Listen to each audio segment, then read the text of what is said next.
Congress high command ਨੂੰ report ਸੌਂਪਣ ਤੋਂ ਪਹਿਲਾਂ 3 ਮੈਂਬਰੀ ਕਮੇਟੀ ਅੱਜ ਫਿਰ ਕਰੇਗੀ ਬੈਠਕ। ਰਿਪੋਰਟ ਦੀ ਫਾਈਨਲ ਰੂਪਰੇਖਾ ਕਰੇਗੀ ਤਿਆਰ। ਸੋਨੀਆ ਗਾਂਧੀ ਨੂੰ ਕੱਲ ਸੌਂਪੀ ਜਾ ਸਕਦੀ ਹੈ ਰਿਪੋਰਟ। ਕਮੇਟੀ ਦੀ ਰਿਪੋਰਟ ਤੋਂ ਪਹਿਲਾਂ ਪੰਜਾਬ ਕਾਂਗਰਸ 'ਚ ਵੀ ਹਲਚਲ ਤੇਜ਼। ਮੁੱਖ ਮੰਤਰੀ ਕੈਪਟਨ ਨੂੰ ਮਿਲੇ 3 ਸਾਂਸਦ, ਗੁਰਜੀਤ ਔਜਲਾ, ਰਵਨੀਤ ਬਿੱਟੂ ਤੇ ਜਸਬੀਰ ਡਿੰਪਾ ਨੇ ਕੀਤੀ ਮੁਲਾਕਾਤ। ਕਮਸਾਨ ਵਿਚਾਲੇ ਕਾਂਗਰਸ ਅੰਦਰ ਪੋਸਟਰ ਵਾਰ ਵੀ ਜਾਰੀ। ਅੰਮ੍ਰਿਤਸਰ ਤੋਂ ਬਾਅਦ ਪਠਾਨਕੋਟ 'ਚ ਵੀ ਨਜ਼ਰ ਆਏ ਕੈਪਟਨ। ਇੱਕ ਹੀ ਹੁੰਦਾ ਹੈ ਦੇ ਪੋਸਟਰ। 2022 'ਚ ਕੈਪਟਨ ਦੀ ਅਗਵਾਈ 'ਚ ਚੋਣ ਲੜਨ ਦਾ ਭਰਿਆ ਗਿਆ ਦਮ।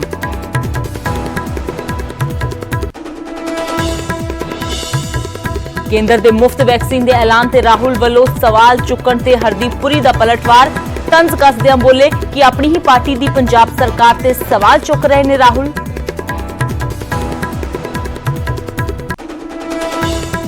ਫਤਿਹ ਕਿੱਟ ਦੇ ਕਥਿਤ ਘੋਟਾਲੇ ਤੇ ਗਰਮਾਈ ਪੰਜਾਬ ਦੀ ਸਿਆਸਤ। ਲੋਕਾਯੁਕਤ ਤੋਂ ਜਾਂਚ ਦੀ ਮੰਗ ਕਰੇਗੀ ਆਮ ਆਦਮੀ ਪਾਰਟੀ। ਟੈਂਡਰਾਂ ਦੀ ਪੜਤਾਲ ਦਾ ਚੁੱਕੇਗੀ ਮੁੱਦਾ।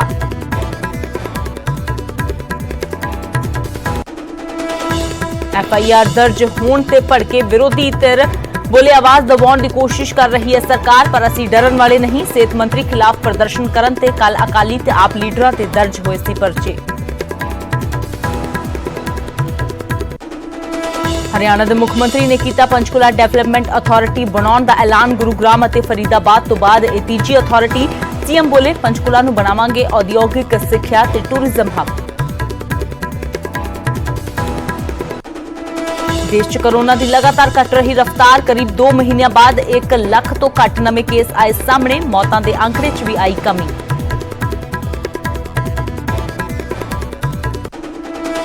ਅਤੇ ਹਿਮਾਚਲ ਦੇ ਬੱਦੀ 'ਚ ਪਾਰਕਿੰਗ 'ਚ ਖੜੇ 3 ਟਰੱਕਾਂ ਨੂੰ ਅਚਾਨਕ ਲੱਗੀ ਅੱਗ। ਫਾਇਰ ਬ੍ਰਿਗੇਡ ਨੇ ਪਾਇਆ ਕਾਬੂ।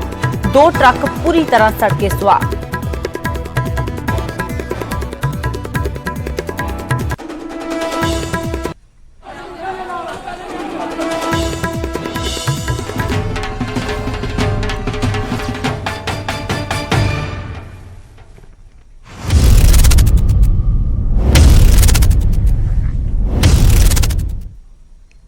ਸਤਿ ਸ਼੍ਰੀ ਅਕਾਲ। ਨਿਊਜ਼ 18 ਪੰਜਾਬ ਹਰਿਆਣਾ ਹਿਮਾਚਲ ਦੇਖ ਰਹੇ ਸਾਰੇ ਦਰਸ਼ਕਾਂ ਦਾ ਸਵਾਗਤ। ਮੈਂ ਅਮ੍ਰਿਤ ਵਰਦੀ। ਬੁਲੇਟਿਨ ਦੀ ਸ਼ੁਰੂਆਤ ਕਰਦੇ ਹਾਂ ਵੱਡੀ ਖਬਰ ਦੇ ਨਾਲ। ਤਾਂ ਕੋਵਿਡ ਦੇ ਕਰਕੇ ਅਨਾਥ ਹੋਏ ਬੱਚਿਆਂ ਦੇ ਲਈ ਦਿਸ਼ਾ ਨਿਰਦੇਸ਼ ਜਾਰੀ ਕੀਤੇ ਗਏ ਨੇ। ਸੁਪਰੀਮ ਕੋਰਟ ਨੇ ਸੂਬਾ ਸਰਕਾਰਾਂ ਨੂੰ ਹਿਦਾਇਤਾਂ ਦਿੱਤੀਆਂ ਨੇ ਕਿ ਕੋਵਿਡ ਕਰਕੇ ਅਨਾਥ ਹੋਏ ਬੱਚਿਆਂ ਦੀ ਪਛਾਣ ਕੀਤੀ ਜਾਵੇ ਤੇ ਅਨਾਥ ਹੋਏ ਬੱਚਿਆਂ ਦੀ ਸਿੱਖਿਆ ਦੇ ਲਈ ਇੰਤਜ਼ਾਮ ਕੀਤੇ ਜਾਣ। ਤਾਂ ਦੱਸ ਦਈਏ ਕਿ ਕੋਵਿਡ ਦੇ ਕਾਰਨ 30,000 ਤੋਂ ਜ਼ਿਆਦਾ ਅਜਿਹੇ ਬੱਚੇ ਨੇ ਜੋ ਅਨਾਥ ਹੋ ਚੁੱਕੇ ਨੇ ਜਾਂ ਫਿਰ ਬੇਸਹਾਰਾ ਹੋ ਚੁੱਕੇ ਨੇ ਤੇ ਉਹਨਾਂ ਬੱਚਿਆਂ ਦੀ ਸਿੱਖਿਆ ਦੇ ਲਈ ਅਨਾਥ ਬੱਚਿਆਂ ਦੀ ਸਿੱਖਿਆ ਲਈ ਇੰਤਜ਼ਾਮ ਕਰਨ ਸਰਕਾਰਾਂ। ਇਹ ਸੁਪਰੀਮ ਕੋਰਟ ਦੇ ਵੱਲੋਂ ਸੂਬਾ ਸਰਕਾਰਾਂ ਨੂੰ ਹਿਦਾਇਤਾਂ ਦਿੱਤੀਆਂ ਗਈਆਂ ਨੇ।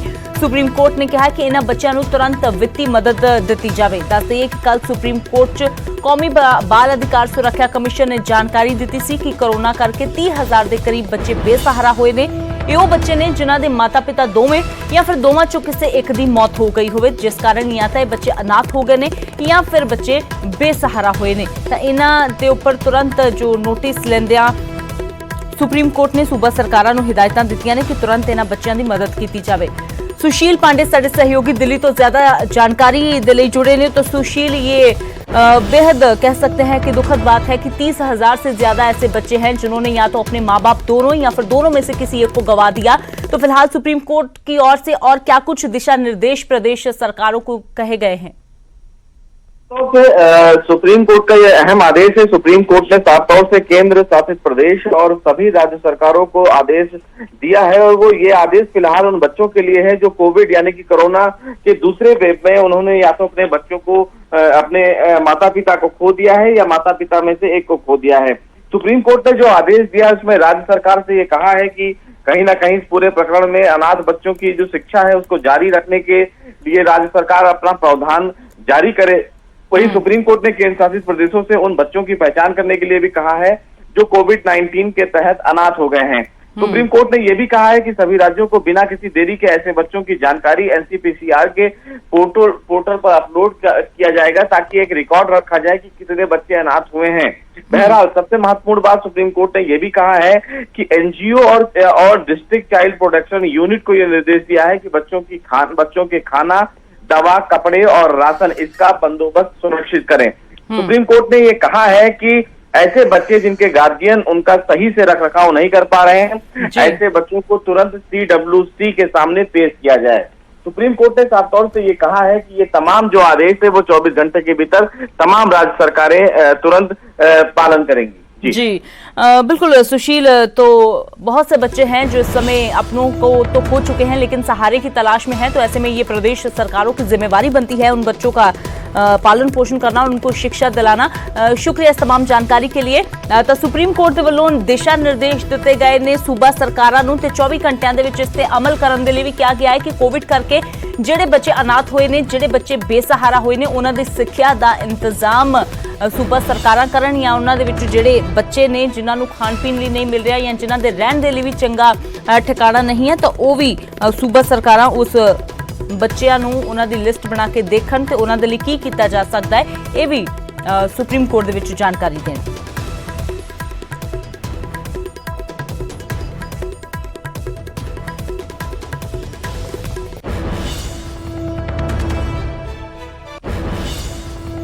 ਉਧਰ ਗੱਲ ਕਰਦੇ ਹਰਿਆਣਾ ਦੇ ਮੁੱਖ ਮੰਤਰੀ ਮਨੋਹਰ ਲਾਲ ਖੱਟਰ ਦੀ, ਜਿਨ੍ਹਾਂ ਨੇ ਪੰਚਕੂਲਾ ਡਿਵੈਲਪਮੈਂਟ ਅਥਾਰਟੀ ਬਣਾਉਣ ਦਾ ਐਲਾਨ ਕੀਤਾ ਹੈ। ਗੁਰੂਗ੍ਰਾਮ ਅਤੇ ਫਰੀਦਾਬਾਦ ਤੋਂ ਬਾਅਦ ਇਹ ਤੀਜੀ ਡਿਵੈਲਪਮੈਂਟ ਅਥਾਰਟੀ ਹੋਵੇਗੀ। ਪੰਚਕੂਲਾ ਨੂੰ ਉਦਯੋਗਿਕ ਸਿੱਖਿਆ ਤੇ ਟੂਰਿਜ਼ਮ ਦਾ ਹੱਬ ਬਣਾਵਾਂਗੇ, ਇਹ ਕਿਹਾ ਗਿਆ ਹੈ ਹਰਿਆਣਾ ਦੇ ਮੁੱਖ ਮੰਤਰੀ ਮਨੋਹਰ ਲਾਲ ਖੱਟਰ ਦੇ ਵੱਲੋਂ। ਤਾਂ ਪੰਚਕੂਲਾ ਨੂੰ ਹੁਣ ਡਿਵੈਲਪਮੈਂਟ ਅਥਾਰਟੀ ਬਣਾਉਣ ਦਾ ਐਲਾਨ ਕੀਤਾ ਗਿਆ ਹੈ। ਚੰਡੀਗੜ੍ਹ ਅਤੇ ਮੋਹਾਲੀ ਦੀ ਤਰਜ਼ ਤੇ ਹੋਵੇਗਾ ਪੰਚਕੂਲਾ ਦਾ ਵਿਕਾਸ, ਤੇ ਇਸ ਨੂੰ ਇੱਕ ਟੂਰਿਜ਼ਮ ਹੱਬ ਵਜੋਂ ਵੀ ਜੋ ਹੈ ਉਹ ਨਾਲ ਜੋੜਿਆ ਜਾਵੇਗਾ। ਤਾਂ ਟਰਾਈ ਸਿਟੀ ਜਦੋਂ ਗੱਲ ਆਉਂਦੀ ਹੈ ਤਾਂ ਟਰਾਈ ਸਿਟੀ ਲਈ ਕਿਹਾ ਜਾਂਦਾ ਹੈ ਕਿਉਂਕਿ ਇੱਕ ਪਾਸੇ ਸੈਂਟਰ ਦੇ ਵਿੱਚ ਚੰਡੀਗੜ੍ਹ ਹੈ ਤਾਂ ਇੱਕ ਪਾਸੇ ਪੰਜਾਬ ਤੋਂ ਮੋਹਾਲੀ ਅਤੇ ਹਰਿਆਣਾ ਤੋਂ ਪੰਚਕੂਲਾ ਲੱਗਦਾ ਹੈ। ਤਾਂ ਅਜਿਹੇ ਦੇ ਵਿੱਚ ਮੋਹਾਲੀ ਅਤੇ ਚੰਡੀਗੜ੍ਹ ਦੀ ਤਰਜ਼ ਤੇ ਹੁਣ ਪੰਚਕੂਲਾ ਨੂੰ ਵੀ ਡਿਵੈਲਪ ਕੀਤਾ ਜਾਏਗਾ। ਪੰਚਕੂਲਾ ਨੂੰ ਵੀ ਟੂਰਿਜ਼ਮ ਹੱਬ ਬਣਾਉਣ ਦੀ ਜੋ ਹੈ ਉਹ ਕੋਸ਼ਿਸ਼ ਹੋਵੇਗੀ, ਤਿਆਰੀ ਇਸ ਦੀ ਸ਼ੁਰੂ ਕਰ ਦਿੱਤੀ ਜਾਵੇਗੀ ਪੰਚਕੂਲਾ ਨੂੰ ਡਿਵੈਲਪ ਕਰਨ ਦੀ। ਇਹ ਹਰਿਆਣਾ ਦੇ ਮੁੱਖ ਮੰਤਰੀ ਮਨੋਹਰ ਲਾਲ ਖੱਟਰ ਵੱਲੋਂ ਕਿਹਾ ਗਿਆ ਹੈ।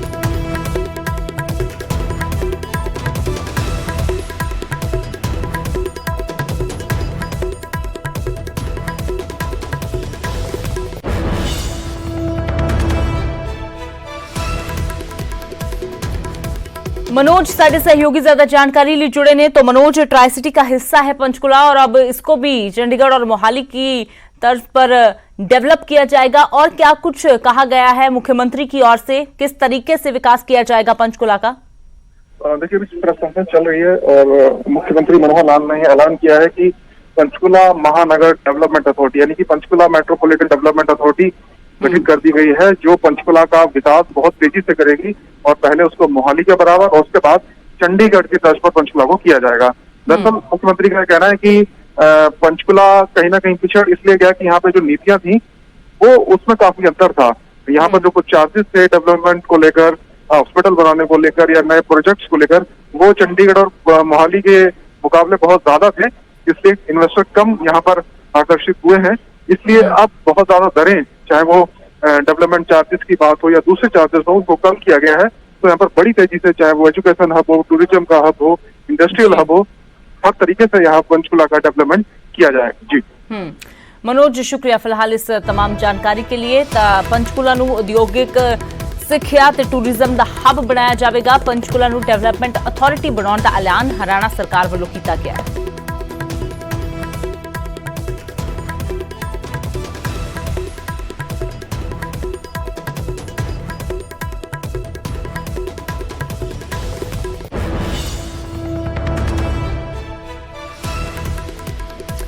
ਤਾਂ ਪੰਚਕੂਲਾ ਡਿਵੈਲਪਮੈਂਟ ਅਥਾਰਟੀ ਬਣਾਉਣ ਦਾ ਐਲਾਨ ਕੀਤਾ ਗਿਆ ਹੈ ਹਰਿਆਣਾ ਦੇ ਮੁੱਖ ਮੰਤਰੀ ਮਨੋਹਰ ਲਾਲ ਖੱਟਰ ਦੇ ਵੱਲੋਂ। ਉਹਨਾਂ ਕਿਹਾ ਚੰਡੀਗੜ੍ਹ ਤੇ ਮੋਹਾਲੀ ਦੀ ਤਰਜ਼ ਤੇ ਪੰਚਕੂਲਾ ਦਾ ਵਿਕਾਸ ਹੋਵੇਗਾ ਅਤੇ ਇਸ ਨੂੰ ਟੂਰਿਜ਼ਮ ਦਾ ਹੱਬ ਬਣਾਇਆ ਜਾਵੇਗਾ। ਗੁਰੂਗ੍ਰਾਮ ਅਤੇ ਫਰੀਦਾਬਾਦ ਤੋਂ ਬਾਅਦ ਇਹ ਤੀਜੀ ਡਿਵੈਲਪਮੈਂਟ ਅਥਾਰਟੀ ਹਰਿਆਣਾ ਦੀ ਬਣਨ ਜਾ ਰਹੀ ਹੈ। ਤੇ ਉਧਰ ਹੁਣ ਗੱਲ ਕਰਦੇ ਹਾਂ ਕੈਪਟਨ ਸਰਕਾਰ ਦੀ, ਜਿਸ ਦੇ ਖਿਲਾਫ ਬੇਰੁਜ਼ਗਾਰਾਂ ਨੇ ਹੱਲਾ ਬੋਲ ਦਿੱਤਾ ਹੈ। ਸੀਐਮ ਦੀ ਹੀ ਸਿਟੀ ਪਟਿਆਲਾ ਦੇ ਵਿੱਚ रोज मार्च ਕੱਢ ਰਹੇ ਨੇ ਇਹ ਬੇਰੁਜ਼ਗਾਰ। ਮੋਤੀ ਮਹਿਲ ਜੋ ਕੈਪਟਨ ਅਮਰਿੰਦਰ ਸਿੰਘ ਦੀ ਰਿਹਾਇਸ਼ ਹੈ ਉਸ ਦੇ ਵੱਲ ਕੂਚ ਕੀਤਾ ਹੈ। ਬੇਰੁਜ਼ਗਾਰ ਸਾਂਝਾ ਮੋਰਚਾ ਦੇ ਵੱਲੋਂ ਇਹ ਪ੍ਰਦਰਸ਼ਨ ਕੀਤਾ ਜਾ ਰਿਹਾ ਹੈ ਤੇ ਸਰਕਾਰ ਤੇ ਰੋਜ਼ਗਾਰ ਨਾ ਦੇ ਕੇ ਸਿਰਫ ਝੂਠਾ ਵਾਅਦਾ ਕਰਨ ਦਾ ਇਲਜ਼ਾਮ ਲਗਾਇਆ ਗਿਆ ਹੈ। ਤਾਂ ਫਿਲਹਾਲ ਦੱਸ ਦਈਏ ਕਿ ਜੋ ਪਟਿਆਲਾ ਦੇ ਵਿੱਚ ਬੇਰੁਜ਼ਗਾਰਾਂ ਦੇ ਵੱਲੋਂ ਬੇਰੁਜ਼ਗਾਰਾਂ ਦੇ ਵੱਲੋਂ ਜੋ ਹੈ ਉਹ ਪ੍ਰਦਰਸ਼ਨ ਕੀਤਾ ਜਾ ਰਿਹਾ ਹੈ ਪਟਿਆਲਾ ਦੇ ਵਿੱਚ ਕੈਪਟਨ। ਤਾਂ ਬੇਰੁਜ਼ਗਾਰਾਂ ਦੀਆਂ ਵੀ ਜਿਸ ਤਰ੍ਹਾਂ ਪ੍ਰਦਰਸ਼ਨ ਹੋ ਰਿਹਾ ਹੈ ਉਹ ਵੀ ਤਸਵੀਰਾਂ ਤੁਹਾਨੂੰ ਦਿਖਾਵਾਂਗੇ, ਪਰ ਉਸ ਤੋਂ ਪਹਿਲਾਂ ਪੰਜਾਬ ਕਾਂਗਰਸ ਦੇ ਕਮਸਾਨ ਦੇ ਨਾਲ ਜੁੜੀ ਵੱਡੀ ਖਬਰ ਤੁਹਾਨੂੰ ਦੱਸ ਦਈਏ ਕਿ ਅੱਜ ਫਿਰ ਤੋਂ ਹਾਈ ਕਮਾਂਡ ਦੀ 3 ਮੈਂਬਰੀ ਕਮੇਟੀ ਦੀ ਬੈਠਕ ਹੋਣ ਜਾ ਰਹੀ ਹੈ। ਰਿਪੋਰਟ ਦੀ ਫਾਈਨਲ ਰੂਪਰੇਖਾ ਕਮੇਟੀ ਤਿਆਰ ਕਰੇਗੀ ਤੇ ਕੱਲ ਹਾਈ ਕਮਾਂਡ ਨੂੰ ਰਿਪੋਰਟ ਸੌਂਪੀ ਜਾ ਸਕਦੀ ਹੈ। ਪਹਿਲਾਂ ਕਿਹਾ ਜਾ ਰਿਹਾ ਸੀ ਕਿ ਰਿਪੋਰਟ ਅੱਜ ਸੌਂਪੀ ਜਾ ਸਕਦੀ ਹੈ, ਪਰ ਅੱਜ ਇੱਕ ਵਾਰ ਫਿਰ ਤੋਂ ਇਹ ਜੋ ਕਮੇਟੀ ਹੈ ਉਹ ਆਪਣੀ ਬੈਠਕ ਕਰੇਗੀ। ਬੈਠਕ ਦੇ ਵਿੱਚ ਇਸ ਰਿਪੋਰਟ ਨੂੰ ਅੰਤਿਮ ਰੂਪ ਦਿੱਤਾ ਜਾਵੇਗਾ ਤੇ ਉਸ ਤੋਂ ਬਾਅਦ ਕੱਲ ਹਾਈ ਕਮਾਂਡ ਨੂੰ ਇਹ ਰਿਪੋਰਟ ਸੌਂਪੀ ਜਾ ਸਕਦੀ ਹੈ। ਉਹ ਰਿਪੋਰਟ ਜੋ ਤਿਆਰ ਕੀਤੀ ਗਈ ਹੈ ਵੱਖ-ਵੱਖ ਵਿਧਾਇਕਾਂ ਦੇ ਵੱਲੋਂ, ਵੱਖ-ਵੱਖ ਆਗੂਆਂ ਦੇ ਵੱਲੋਂ, ਕਾਂਗਰਸ ਦੀਆਂ ਉਹਨਾਂ ਦੇ ਵਿਚਾਰ ਲੈਣ ਤੋਂ ਬਾਅਦ ਉਹਨਾਂ ਦੇ ਵੀ ਵਿਚਾਰ ਲੈ ਗਏ ਨੇ ਜਿਨ੍ਹਾਂ ਦੀ ਨਾਰਾਜ਼ਗੀ ਸੀ। ਕਰੀਬ 80 ਦੇ ਕਰੀਬ ਜੋ ਵਿਧਾਇਕ ਸੀ ਉਹਨਾਂ ਦੇ ਵੱਲੋਂ ਦਿੱਲੀ ਦਰਬਾਰ ਜਾ ਕੇ ਆਪਣਾ ਦੁੱਖ ਵੀ ਫਰੋਲਿਆ ਗਿਆ ਹੈ, ਆਪਣੇ ਦਿਲ ਦੀ ਗੱਲ ਵੀ ਦੱਸੀ ਗਈ ਹੈ। ਤਾਂ ਹੁਣ ਉਹ ਰਿਪੋर्ट जो है उसनू फाइनल रूपरेखा अज दी जाएगी। रंजीता झा साडे सहयोगी दिल्ली तो ज्यादा जानकारी लिए जुड़े ने। तो रंजीता, पंजाब से दिल्ली दरबार तक जाके हर किसी ने अपने दिल की बात रखी, वो जो उस रिपोर्ट में छुपी हुई है। फिलहाल आज फिर से बैठक होने जा रही है, क्या कुछ जानकारी है? पंजाब के विधायकों से, सांसदों से, मुख्यमंत्री से, तमाम लोगों से बातचीत कर कमेटी जो है वो आज रिपोर्ट तैयार करेगी। और आज जो 3 सदस्यीय कमेटी के जो सदस्य हैं, जिसके चेयरमैन मल्लिकार्जुन खड़गे राज्यसभा में विपक्ष के नेता हैं, उनके अध्यक्षता में जेपी अग्रवाल और हरीश रावत, ये तीनों आखिरी बार इस बैठक में बैठेंगे और जो तमाम विधायकों ने जो अपनी बात रखी है उन तमाम बातों को कहीं न कहीं जो है वो रखा जाएगा और इन बातों को एक रिपोर्ट फॉर्मेट में तैयार किया जाएगा और फिर उसको आला कमान को सौंपा जाएगा। बताया ये जा रहा है कि इन तमाम जो चीज है इस पर आला कमान जो फैसला है वो अंतिम फैसला लेगी, चाहे वो कैप्टन को लेकर और तमाम जो विधायकों ने जो नाराजगी जताई है, नवजोत सिंह सिद्धू की बात की जाए, इन तमाम चीजों पर फैसला कांग्रेस आला कमान करेगी। जी रंजीता, शुक्रिया फिलहाल इस तमाम जानकारी के लिए। तो अज पंजाब कांग्रेस दे जो घमसान मचाया होया है उस सब दे विचाले हाईकमान की 3 मैंबरी कमेटी जो बिठाई गई सी, वो कमेटी जिन्हें सारे विधायकों, सांसदां ते मुख्यमंत्री ने जिन्हां कमेटी मैंबरां दे अगे अपना पक्ष रखिया, वो कमेटी अज अपनी फिर तो बैठक करन जा रही है ते कल हाईकमान नूं फाइनल रिपोर्ट सौंपी जा सकती है।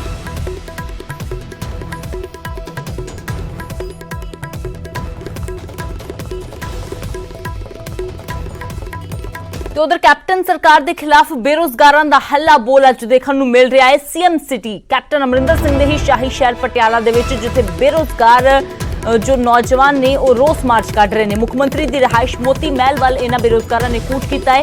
बेरोजगार सांझा मोर्चा के वलों यह प्रदर्शन किया जा रहा है तो इल्जाम लगाया जा रहा है सरकार ते रोजगार ना देने का ते झूठा वादा करन दा। तां वड्डी गिणती दे विच जो बेरोजगार ने वो पटियाला दे विच अज रोस मार्च कढ़ रहे हैं। मुख्यमंत्री की रिहाइश मोती महल दे वाल उन्होंने कूच किया है।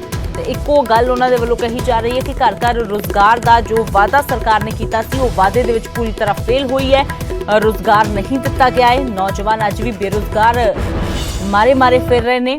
तो सरकार दे कोलों उस वादे का हिसाब लैण दे लई अज सीएम सिटी पटियाला दे विच रोस मार्च बेरोजगारां दे वल्लों कढ़िया जा रहा है। बेरोजगार सांझा मोर्चा के बैनर हेठ ये नौजवान जो ने, ये लोग जो ने ये प्रदर्शन कर रहे हैं सीएम सिटी पटियाला दे विच। तस्वीरां तुसीं देख सकते हो, लड़कियां लड़के नौजवान वड्डी गिणती दे विच शामिल ने, जिन्हां दे विचों उच्च सिक्ख्या हासिल कर चुके ये नौजवान नौकरी की मंग कर रहे हैं।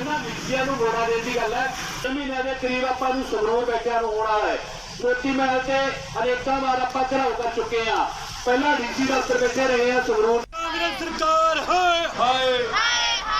तो वख-वख तरह के पोस्टर हत्थां दे विच तख्तियां फड़ के ये जो बेरोजगार ने, जिन्हां दे विच बहुत सारे अध्यापक भी ने, जिन्हां दे विच बहुत सारे अजिहे नौजवान ने जो हुण तक पढ़ाई लिखाई तो बाद सालों तो नौकरी की ही तलाश कर रहे हैं पर नौकरी नहीं मिली है, जिसलिए सरकार के खिलाफ हल्ला बोलिया है। हालांकि इस तो पहला भी सरकार के खिलाफ वख-वख थावां ते अध्यापकों के प्रदर्शन भी चल रहे हैं, पर अज मुख्यमंत्री की रिहाइश वल कूच करन दे लई पहुंचे एक बार फिर तो वड्डी गिणती विच बेरोजगार, जिन्हां ने सरकार ते रोजगार का झूठा वादा ਕਰਨ ਦੇ ਇਲਜ਼ਾਮ ਲਗਾਏ ਤੇ ਵਾਅਦਾ ਖਿਲਾਫੀ ਦੇ ਇਲਜ਼ਾਮ ਲਗਾਉਂਦਿਆਂ ਇਹਨਾਂ ਨੌਜਵਾਨਾਂ ਨੇ ਕਿਹਾ ਕਿ ਸਰਕਾਰ ਨੇ ਸਿਰਫ ਲਾਰੇ ਲਗਾਏ ਨੇ, ਕੋਈ ਵਾਅਦਾ ਪੂਰਾ ਨਹੀਂ ਕੀਤਾ।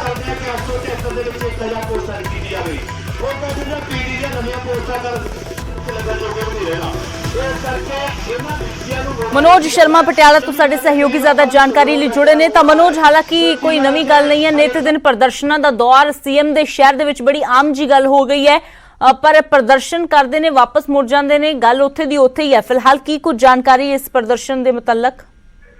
जी बिल्कुल अमृत, प्रदर्शन रोज हो रहे हैं मुख्यमंत्री के शहर दे विच कोई दिन ऐसा नहीं है जो किसी संगठन ने या किसी जथेबंदी ने इसे प्रदर्शन ना किया होवे। ਅੱਜ बेरोजगार ਸਾਂਝਾ ਅਧਿਆਪਕ ਜਿਹੜਾ ਮੋਰਚਾ ਹੈਗਾ ਉਹਦੇ ਨਾਲ ਮਲਟੀਪਰਪਸ ਜਿਹੜੇ ਹੈਲਥ ਵਰਕਰ ਨੇ ਉਹਨੇ ਤੇ 836 ਜਿਹੜੇ ਦੂਜੇ ਬੇਰੋਜ਼ਗਾਰ ਅਧਿਆਪਕ ਨੇ ਉਹਨਾਂ ਦਾ ਸਾਂਝਾ ਮੋਰਚਾ ਮੁੱਖ ਮੰਤਰੀ ਨਿਵਾਸ ਦੇ ਵੱਲ ਕੂਚ ਕਰ ਰਿਹਾ, ਜਿਹੜੇ ਮੁੱਖ ਮੰਤਰੀ ਨਿਵਾਸ ਘੇਰਨ ਦੀ ਕੋਸ਼ਿਸ਼ ਕਰਨਗੇ।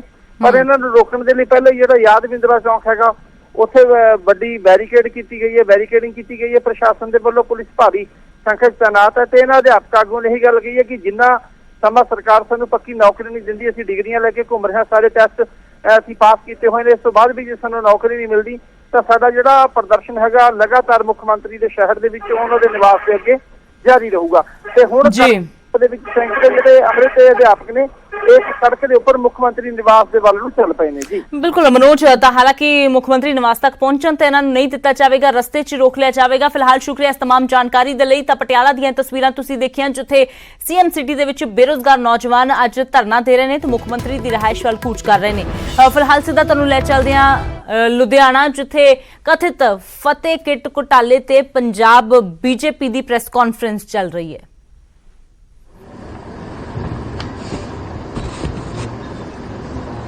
और 1/4 ਨੂੰ ਜਿਹੜੇ ਟੈਂਡਰਸ ਆਏ ਉਹਨਾਂ ਚੋਂ ਸੰਗਮ ਮੈਡੀਕਲ ਸਟੋਰ ਦਾ ਸਭ ਤੋਂ ਘੱਟ ਰੇਟ ਸੀਗਾ 837 ਰੁਪਏ। ਆਹ ਸਰਕਾਰੀ ਟੈਂਡਰ ਦਿਖਾ ਰਿਹਾ ਤੁਹਾਨੂੰ, ਇਹ ਸਰਕਾਰੀ ਟੈਂਡਰ ਦੀ ਸ਼ਾਰਟਲਿਸਟ ਦਿਖਾ ਰਿਹਾ ਜਿਹਦੇ ਵਿੱਚ ਸੰਗਮ ਮੈਡੀਕਲ ਸਟੋਰ ਨੂੰ 837 ਰੁਪਏ ਇਨਕਲੂਡਿੰਗ ਟੈਕਸ ਉਹਨੇ GST ਕੋਟ ਕੀਤਾ ਸਭ ਤੋਂ ਘੱਟ ਰੇਟ।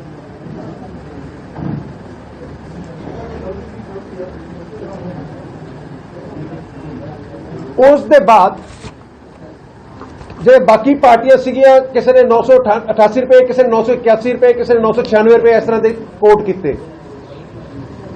ਔਰ ਆਪਾਂ ਸਾਰੇ ਟੈਂਡਰ ਦੀ ਪ੍ਰਕਿਰਿਆ ਨਾਲ ਬੜੇ ਅੱਛੀ ਤਰ੍ਹਾਂ ਵਾਕਿਫ ਹਾਂ ਕਿ ਜਦੋਂ ਟੈਂਡਰ ਇਨਵਾਈਟ ਕੀਤਾ ਜਾਂਦਾ ਹੈ ਤੇ ਜਿਹਨੇ ਸਭ ਤੋਂ ਘੱਟ ਕੋਟ ਕੀਤਾ ਉਹਨਾਂ ਨੂੰ ਟੈਂਡਰ ਦੇ ਦਿੱਤਾ ਜਾਂਦਾ ਹੈ, ਪ੍ਰੋਵਾਈਡਡ ਉਹ ਸਾਰੀਆਂ ਕੰਡੀਸ਼ਨਸ ਨੂੰ ਸੈਟੀਸਫਾਈ ਕਰਦਾ ਹੋਵੇ।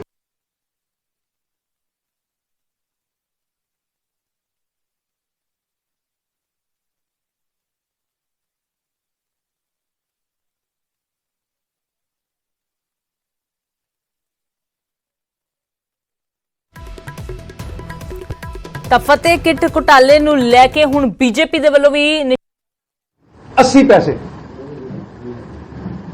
ਇਹ ਦੇਸ਼ ਦੇ ਇਤਿਹਾਸ ਸ਼ਾਇਦ ਪਹਿਲਾ ਐਸਾ ਇੰਸਟੈਂਸ ਹੋਏਗਾ ਕਿ ਬੰਦਾ ਕਹਿੰਦਾ ਹੋਵੇ ਕਿ ਮੈਂ 837 ਰੁਪਏ ਚ ਤੁਹਾਨੂੰ ਫਤਿਹ ਕਿੱਟ ਦੇਣ ਨੂੰ ਤਿਆਰ ਹਾਂ, ਲੇਕਿਨ ਸਰਕਾਰ ਕਹੇ ਨਹੀਂ ਅਸੀਂ 940 ਰੁਪਏ 80 ਪੈਸੇ ਚ ਲੈਣੀ ਹੈ।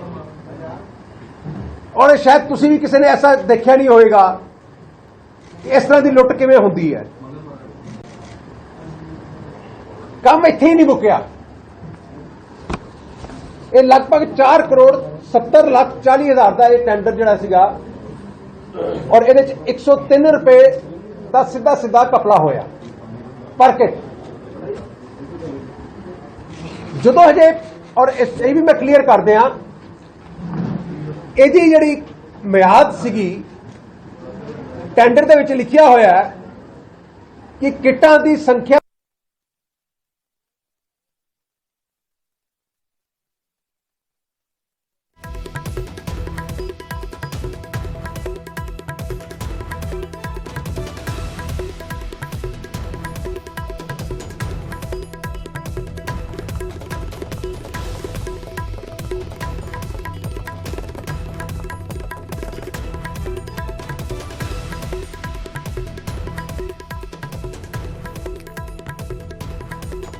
ਤਾਂ ਕਥਿਤ ਫਤਿਹ ਕਿੱਟ ਘੁਟਾਲੇ ਨੂੰ ਲੈ ਕੇ ਸਿਆਸਤ ਪੂਰੀ ਤਰ੍ਹਾਂ ਗਰਮਾਈ ਹੋਈ ਹੈ।